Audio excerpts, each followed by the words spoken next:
اور کچھ میں نے ایسے کمزور لوگ بھی دیکھے. یہ اس طرح کی حرکتیں ہارے ہوئے لوگ کرتے ہیں. ہارے ہوئے لوگ جو اپنے آپ کو سمجھتے ہیں کہ میں کوئی بڑا آدمی ہوں. بڑا آدمی تو اپنے اخلاق سے ہوتا ہے, اپنے کردار سے ہوتا ہے, اپنی سخاوت سے ہوتا ہے, لوگوں سے پیار کرنے سے ہوتا ہے. باقی یہ کہ بیٹھ کے کہانی سنانا کہ میں بڑا کچھ کرتا ہوں, تو جو کچھ کرتا ہوتا ہے اسے سنانے کی کوئی ضرورت ہے. ایک اور بہت سارے لوگ آپ تعزیت کرنے جائیں نا والد کے انتقال کے بعد, تو ان بیچاروں کو بتانا پڑتا ہے کہ ابا جی میرے بغیر دوائی نہیں کھاتے تھے. تو میں کہتا ہوں اگر تیرے بغیر نہیں کھاتے تھے پھر بتانے کی ضرورت نہیں, پھر تو سارے گاؤں کو پتا ہوگا کہ تیرے بغیر نہیں کھاتے تھے. اور اگر کوئی دال میں کالا ہے تو پھر تیری وضاحت کوئی بندہ قبول نہیں کرے گا. تو آپ کو بتانا کیوں پڑ رہا ہے, اور آپ بار بار اس بات کا ذکر کیوں کر رہے ہیں کہ ہم بہت بڑے قبیلے کے ہیں؟ صاحب اگر آپ بڑے قبیلے کے ہیں تو پتا ہوگا سارے علاقے کو آپ کتنا لوگوں کا خیال کرتے ہیں, آپ کس قدر محبت کرتے ہیں, آپ کا انداز کریمانہ کس طرح کا. پھر آپ کو بتانے کی کوئی ضرورت نہیں ہوتی, پھر خود بخود خبر ہوتی ہے. حضرت سیدنا ابو ذر غفاری رضی اللہ تعالیٰ عنہ, قبیلہ بنو غفار ایک بڑی شاخ تھی قبیلوں میں سے. جو لوگ اس زمانے میں مالدار قبیلوں سے تعلق رکھتے تھے ان میں سے ایک بڑا نام تھا. ساری زندگی چودراہٹ کی, لیکن میلاد ایک انقلاب کا نام ہے. میں میلاد منانے والے دوستوں سے گزارش کرتا ہوں کہ آپ ہر سال میلاد منائیں, اور ہر سال میلاد کے بعد آپ تھوڑے بدل بھی جائیں, یعنی تھوڑے سے بدل جائیں. کچھ لوگ کہیں یار یہ داڑھی میں نے نا 12 ربیع الاول والے دن رکھی تھی, یہ میری میلاد والی داڑھی ہے. اور داڑھی رکھیں بھی نبی پاک کی مرضی کی. کس کی مرضی کی؟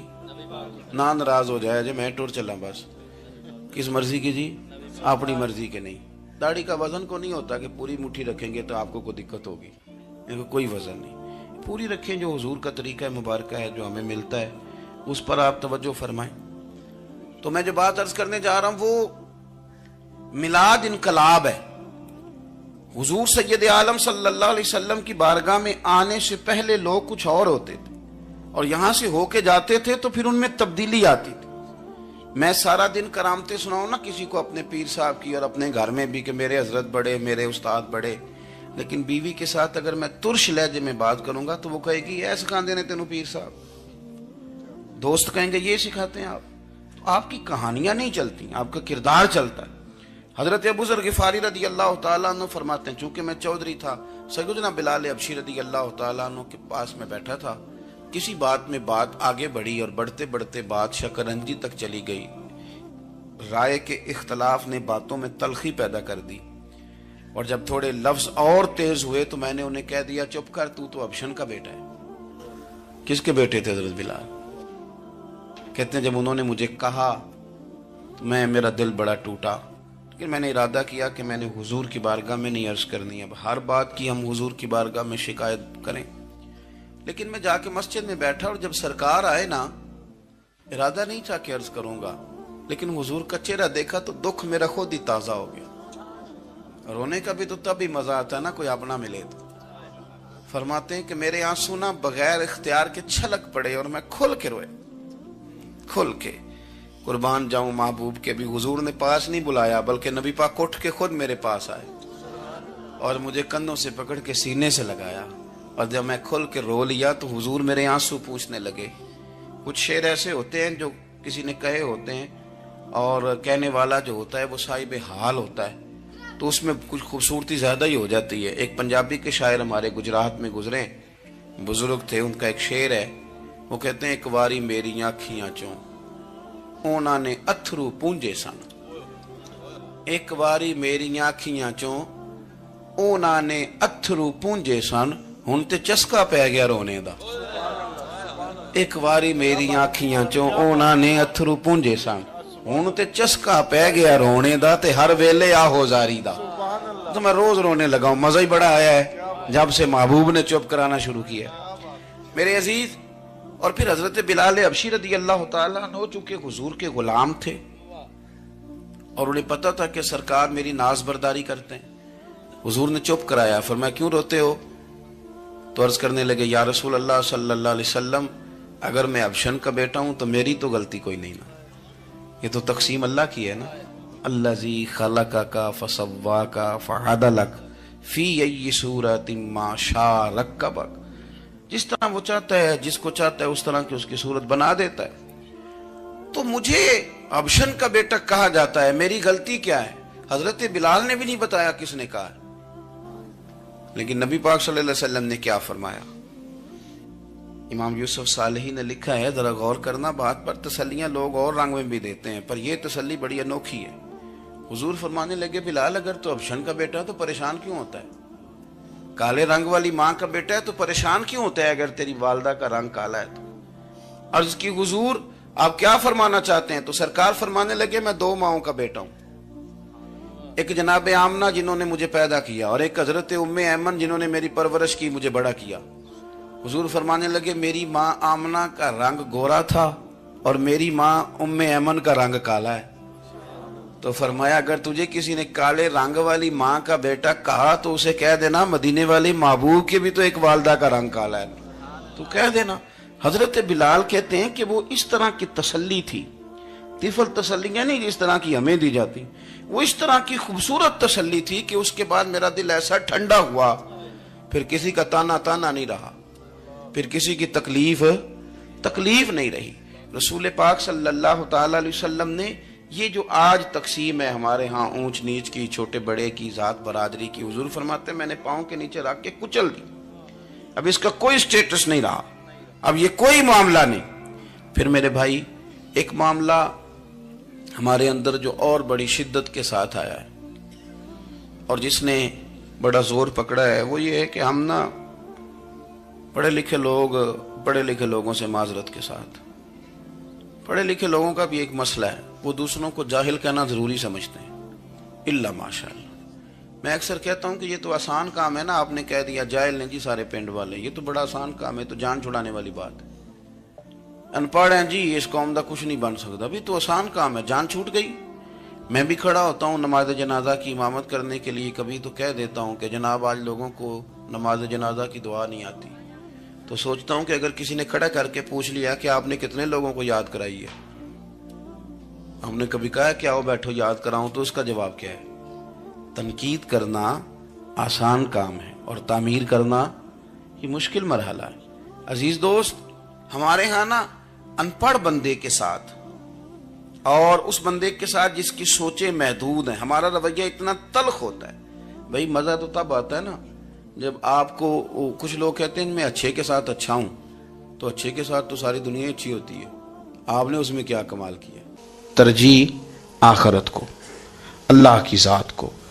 ہماری آخرت کس طرح ٹھیک ہو سکتی ہے، آخرت میں کامیاب کس طرح ہو سکتے ہیں، آخرت میں اللہ تعالیٰ کی رضا کیسے پا سکتے ہیں، اس کو ترجیح دینی چاہیے۔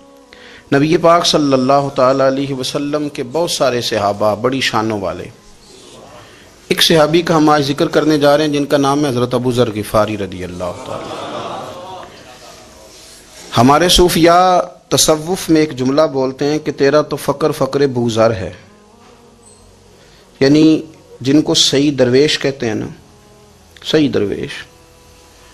مولا علی شیر خدا رضی اللہ تعالیٰ عنہ فرمایا کرتے، 2 ہی تو بندے ہیں جو رب کے رستے میں کسی شے کی پرواہ نہیں کرتے۔ حضور کون سے؟ فرمایا ابو ذر غفاری ہے اور دوسرے علی المرتضیٰ ہے۔ مولا علی فرمایا کرتے، یہ نا مسلمانوں میں سے 4 یا 5ویں مسلمان ہیں، شروع سے ایک سلیم الطبع آدمی، کچھ لوگ طبعاً بڑے نفیس ہوتے ہیں، طبعاً اللہ کی طرف سے شروع سے ہی۔ ان کا جو قبیلہ تھا بنو غفار، وہ راہزنی کرتا تھا، لوگوں کو لوٹ لیتا تھا، شروع میں یہ کام کیا، لیکن جب کچھ لوگوں کی چیخیں کانوں میں گئیں تو چھوڑ دیا، فرمایا نہیں یار طبیعت نہیں مانتی، اور نبی پاک کا کلمہ پڑھنے سے پہلے ہی بتوں کی پوجا چھوڑ کے رب کی عبادت شروع کر دی۔ لوگ پوچھا کرتے تھے آپ عبادت تو کرتے تھے پر منہ کدھر کرتے تھے؟ فرماتے تھے جدھر وہ کرا لیتا تھا کر لیتے تھے۔ کسی نے انہیں بتایا کہ مکے میں ایک شخص ہیں جنہوں نے اعلان نبوت کیا ہے، آپ کی طرح کی باتیں کرتے ہیں۔ انہوں نے اپنے بھائی کو بھیجا، ان کا نام انیس تھا، پتہ کر کے واپس آئے، بھائی کہنے لگے ابو ذر، ان کا نام جندب ہے، اصل میں ذر ان کے بیٹے کا نام ہے اور کنیت سے زیادہ معروف ہیں، ابو ذر غفاری کہلاتے ہیں۔ فرماتے ہیں کہ بھائی نے آ کے بتایا کہ وہ نیکی کا حکم دیتے ہیں، برے کاموں سے منع کرتے ہیں، صلہ رحمی کا پیغام دیتے ہیں، لیکن لوگ سارے مخالف ہیں۔ یہ چیز بھی بڑی کاؤنٹ ہوتی ہے، اسے نہ کاؤنٹ کیا کریں. لوگوں کی ترجیحات بدلتی ہیں، صبح کچھ، دوپہر کچھ، شام کچھ، اسے نہ کاؤنٹ کریں. انہوں نے اس بات کو کاؤنٹ کر کے بتایا کہ لوگ ان کے جو ہیں نا وہ مخالف ہیں سارے. تو حضرت ابو ذر غفاری کہنے لگے مجھے تسلی نہیں ہوئی، میں خود جا کے پتہ کروں گا. کہتے ہیں مکہ شریف آیا تو کسی ایسے آدمی سے پوچھ بیٹھا، میں تو کچھ اور سمجھا تھا، وہ کچھ اور نکلا. مکے والوں نے بڑا مارا. مکے پہنچ کے پہلی جو چیز ملی وہ مار کھانے کی تھی. اب میں ڈرتے کسی سے پوچھتا ہی نہ، بھوک بھی بڑی تھی، رہنے کو جگہ نہیں تھی، حرم شریف میں لیٹا رہتا تھا. میرے نصیب دیکھو، مجھے ایک شخص نے آ کے ہلایا. کہنے لگے اگر مناسب سمجھیں تو میں آپ کو دیکھ رہا ہوں کافی دیر سے، آپ کوئی پردیسی ہیں، آپ کا اپنا مہمان نہ بنا لوں. تو میں نے کہا آپ کا کیا نام ہے؟ کہنے لگے میرا نام ہے علی ابن ابی طالب. کہتے ہیں مولا کائنات گھر لے گئے، کھانا بھی کھلایا، جگہ بھی دی سونے کو، خدمت بھی کی، لیکن چونکہ میں تو پہلے ایک سے پوچھ کے مار کھا بیٹھا تھا، میں نے پوچھا نہیں میں کدھر آیا ہوں. رات رہے، اگلی رات بھی رہے، لیکن میں نے بتایا نہیں میں کس کام آیا ہوں. حضرت ابو ذر غفاری رضی اللہ تعالیٰ عنہ کہتے ہیں خود ہی مولا علی نے پوچھا بتا سکتے ہو کیسے آئے ہو؟ میں نے کہا رات رکھ لو گے؟ فرمایا بڑا کشادہ سینہ دیا رب نے مجھے، تو بات تو کر. کہنے لگے یار میں تو محمد مصطفیٰ کی زیارت کرنے آیا صلی اللہ تعالی علیہ وسلم. یہ بے نیاز لوگوں میں سے ہیں حضرت سیدنا ابو ذر غفاری. میں حضور کی زیارت کے لیے. حضرت علی کہنے لگے سویرے لے چلوں گا. انسان بزدل نہیں ہوتا، ہر انسان بزدل نہیں ہوتا، اور بلا وجہ ٹکراؤ کی پالیسی بنا لینا یہ بھی سیانے لوگوں کا کام نہیں. حکمت کے تقاضوں کے مطابق چلنا یہ بھی دلیر لوگوں کا ہی کام ہوتا ہے. حضرت مولا علی کہنے لگے صبح لے کے چلوں گا، پر حالات ٹھیک نہیں. شرارتی لوگ ہر جگہ ہوتے ہیں. اگر کوئی شرارتیوں کا ٹولہ ملا نا جو کھڑا ہوگا جاسوسی کرنے کے لیے کہ حضور کی طرف کون کون جا رہا ہے، تو میں نیچے جھکوں گا جوتے کا تسمہ ٹھیک کرنے کے لیے. لیکن آپ نے نہیں کھڑے ہونا، آپ نے چلتے رہنا ہے تاکہ کسی کو شک نہ ہو. کہتے ہیں اس ترتیب سے حضرت علی مجھے لے کے گئے. میں حضور کی بارگاہ میں پہنچا. مولا علی کہتے ہیں بڑے بڑے لوگ سوال کرتے تھے، پر یہ شروع سے سلیم الطبع تھے. مجھے کہہ لینے دینا، جنہوں نے ماننا ہوتا ہے وہ لمبے سوال کرتے ہی نہیں. مان جو لیا تو لمبے سوالوں کی ضرورت ہی کوئی نہیں. کہتے ہیں لوگ بڑے بڑے سوال کرتے تھے، پر ابو ذر نے 2-3 باتیں ہی پوچھی اور آگے جا کے کہنے لگے حضور ہاتھ بڑھائیں، مجھے کلمہ پڑھائیں. نبی پاک صلی اللہ علیہ وسلم نے کلمہ پڑھایا. فرمایا باہر جا کے نا ابھی ذکر کرنا کہ تم مسلمان ہو گیا، یہ ماریں گے. عرض کی حضور انہیں مارنے دے، میں آیا بھی مار کھا نہیں ہوں، انہیں مارنے دے نا. پڑا فلک کو کبھی دل جلوں سے کام نہیں. داغ دلوی نے کہا تھا پڑا فلک کو کبھی دل جلوں سے کام نہیں، اور جلا کے راکھ نہ کر دوں تو داغ نام نہیں. ماری تو کھانے آئے ہیں، مارنے دیں، کرنے دیں زہر جتنا لگانا ہے لگانے دیں. باہر جا کے اعلان کیا. مکے والوں نے مارا، اتنا مارا کہ بے ہوش ہو گئے. پھر کسی نے بتایا کہ تم نے گزرنا بھی ہے ان کے علاقے سے، بنو غفار سے. پھر ان کا پتہ بھی ہے یہ لوگ بڑے سخت ہیں. پھر چھوڑا. تبن بڑے جلالی تھے، زاہد مزاج تھے. فرماتے تھے کہ جو تمہاری ضرورت سے زیادہ ہے وہ سارا صدقہ کرو. کنز کے معاملے میں ان کا رویہ یہ تھا. صرف حضرت صدیق اکبر کو کچھ نہیں کہا انہوں نے، باقی حضرت عمر جیسے آدمی کو بھی کھڑا کر کے کہہ لیتے تھے یہ مال کیوں رکھا ہوا ہے خزانے میں، بانٹتے کیوں نہیں سارا. اور جناب عثمان غنی رضی اللہ تعالیٰ عنہ کے ساتھ تو باقاعدہ کئی دفعہ اس موضوع پر گفتگو کی. وہ کہتے تھے کہ جب اللہ کہتا ہے قرآن میں کہ مال دولت جمع نہیں کرنی، تو وہ جو لوگ تھے وہ بھی بڑی شانوں والے تھے. وہ کہتے تھے کہ اللہ نے جب زکوٰۃ فرض کی تو مال جمع ہوتا ہے تو زکوٰۃ فرض ہوتی ہے نا. جب فطرانے کا کہا تو مال ہوتا ہے تو فطرانہ آتا ہے نا. تو آپ جو کہہ رہے ہیں وہ ٹھیک ہے، پر آپ اعلیٰ بات کر رہے ہیں تقوی کی، سارا بانٹو. تو حضرت ابو ذر غفاری کہتے تھے چلو ٹھیک ہے تمہاری بھی بات مان لیتا ہوں، پر یہ بتاؤ مدینے والے کا اپنا طریقہ کیا ہے؟ کہ بھائی حضور کا طریقہ تو وہی ہے جو آپ بتا رہے ہیں. تو فرمانے لگے پھر اس رستے نہ چلیں جو رستہ مدینے والے رسول کا ہے. اور حضور سے، نبی پاک سے عشق کرتے بڑا کھل کے. یہ صحابہ صفہ میں سے تھے. کلمے پڑھنے کے بعد چونکہ طبیعت جلالی تھی تو حضور نے بھیج دیا، فرمایا واپس جاؤ اپنے قبیلے میں تبلیغ کرو. واپس گئے، بھائی کو مسلمان کیا، والدہ کو مسلمان کیا، قبیلہ سارا مسلمان کیا، وہیں رہے. ہجرت مدینہ کے بعد آئے تبوک کے موقع کے قریب، اور حضور نے اصحاب صفہ میں رکھ لیا. نوکری کرتے مدینے والے رسول کی، دلیر آدمی تھے، بڑا قبیلہ تھا، پر ڈیوٹی کرتے. ڈیوٹی خدمت کرتے. ایک بیٹا تھا زار اس کا نام تھا, اس کی ڈیوٹی لگائی تم نے میرے نبی پاک کے اونٹ چرانے. ڈاکو آئے تو صاحبزادہ اونٹوں کی اونٹنیوں کی حفاظت کرتے شہید ہو گیا. اور یہ انوکھا بندہ ہے جس نے شرط لگائی تھی کہ میں نے کالی سیاہ رنگ کی عورت سے شادی کرنی. انوکھا بندہ ہے. ایک بیٹی تھی ایک بیٹا, بیٹا شہید ہو گیا. بیوی سے کہا تم نے نبی پاک کے گھر میں خدمت کرنی ہے, حضور کے گھر والوں, اور میں نبی پاک کی نوکری کروں گا. حضور کی خدمت کرتے, ہر وقت خدمت میں رہتے. اور حضور جب آتے نا, صحابہ صفہ میں یہ شامل تھے جو لوگ دین سیکھتے, حضور جب آتے تو سب سے پہلے آ کے حضرت ابو ذر غفاری کا پوچھتے, بلائیں, اور جب بات کرتے حضور تو بار بار ان کو مخاطب کر کے بات کرتے. حضرت ابو ذر غفاری رضی اللہ تعالیٰ عنہ کا نبی پاک سے اتنا پیار کہ ہماری بھی مشکل حل کر دی. ابو داؤد شریف میں موجود ہے, ایک دن کہنے لگے یا رسول اللہ صلی اللہ علیہ وسلم, اگر کوئی بندہ کسی سے پیار بڑا ہی کرے پر اس جیسے عمل نہ کر سکے, کوشش کرے کر نہ. لوگ ہمیں کہتے ہیں نا جی پیار بڑا, عمل بھی تو کرو نا, بھی کرنا چاہیے, پر انسان ہے نا, غلطی بھی تو ہو ہی جاتی ہے. اب ہم عمل نہیں کر سکتے تو تم ہمیں پیار بھی نہیں کرنے دو گے, مہربانی کرو پیار تو کرنے دو نا.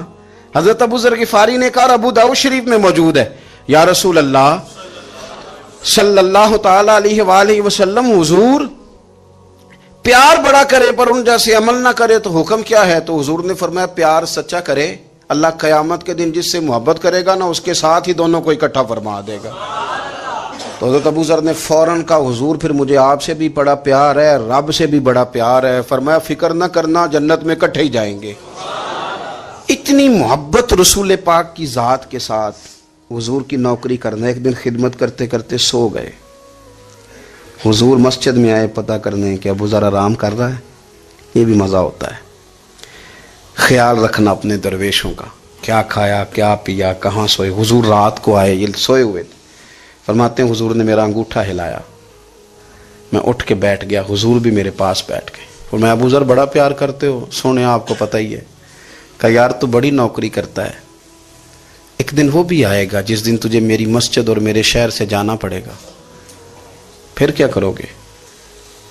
تو عرض کی حضور کسی کی طاقت ہے مجھے آپ کے شہر سے نکالے, میں تلوار نکال لوں گا. تو نبی پاک نے فرمایا تلوار نہ نکالنا, جہاں تمہیں بھیجا جائے چپ کر کے چلے جانا. حضور کب تک؟ فرمایا جب تک اللہ تیری اور میری ملاقات نہیں کرا دیتا, یعنی وصال تک. یہ واحد شخص ہیں کہ حضور کے وصال ظاہری کا وقت آ گیا تو فرمایا کوئی میرے ابو ذر کو بلاؤ. جب یہ آئے تو حضور لیٹے ہوئے تھے, یہ جھکے نبی پاک کی طرف, حضور میں حاضر ہوں. تو حضور نے پکڑ کے سینے کے ساتھ لگا لیا. میرے رسول پاک صلی اللہ علیہ وسلم کی خدمت میں ایک دفعہ عرض کرنے لگے, حضور مجھے صوبے کا گورنر بنا دیں. تو نبی پاک نے فرمایا ابو ذر میں عہدے پسند نہیں کرتا, تو تمہیں بھی میں کہتا ہوں عہدہ نہ لینا, تمہیں بھی کہتا ہوں عہدہ نہ لینا. فرمایا ابو ذر میں جو چیز اپنے لیے پسند کروں گا تمہیں بھی اسی کا مشورہ دوں گا. تم بندے اچھے ہو پر یہ کام تمہارے بس کا نہیں ہے.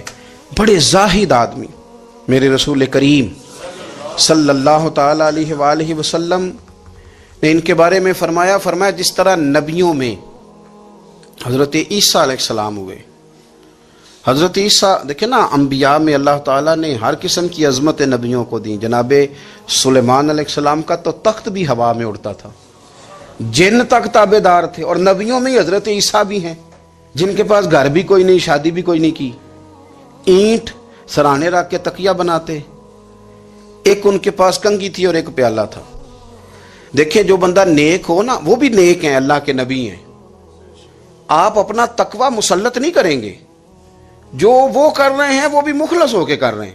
حکومتیں جو چلانی ہیں تو وہ کس نے چلانی ہے؟ اگر نیک بندے نہیں آئیں گے تو غلط لوگ آئیں گے, قوموں پہ ظلم کریں, وہ بھی اپنی جگہ ٹھیک ہے. لیکن یہ جو کر رہے ہیں یہ بات بھی اپنی جگہ بالکل ٹھیک ہے.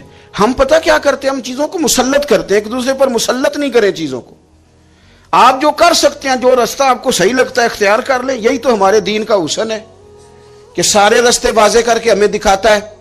حضرت عیسیٰ علیہ السلام نے ایک دن دیکھا کہ ایک بندہ نا انگلیوں کے ساتھ اپنے بال سیدھے کر رہا ہے. تو آپ نے فرمایا یار کنگھی کے بغیر بھی کام چل سکتا ہے, کنگھی بھی خیرات کر دی. دیکھا ایک بندہ ہاتھ کا تکیہ بنا کے لیٹا ہے, تو فرمایا اینٹ بھی دے دو, کسی کے کام آ جائے گی. ایک دن دیکھا کہ ایک بندہ نا یوں چلو میں پانی پی رہا ہے, فرمایا پیالہ بھی رہنے دو, اس کے بغیر بھی کام چل ہی جاتا ہے. جناب عیسیٰ کا یہ زہد تھا, میرے نبی پاک علیہ السلام نے فرمایا جس نے جناب عیسیٰ کا زہد دیکھنا ہو وہ میرے ابو ذر غفاری کو دیکھے، ان کو دیکھے، یہ دنیا میں جناب عیسیٰ کے زہد کے مطابق چلتے پھر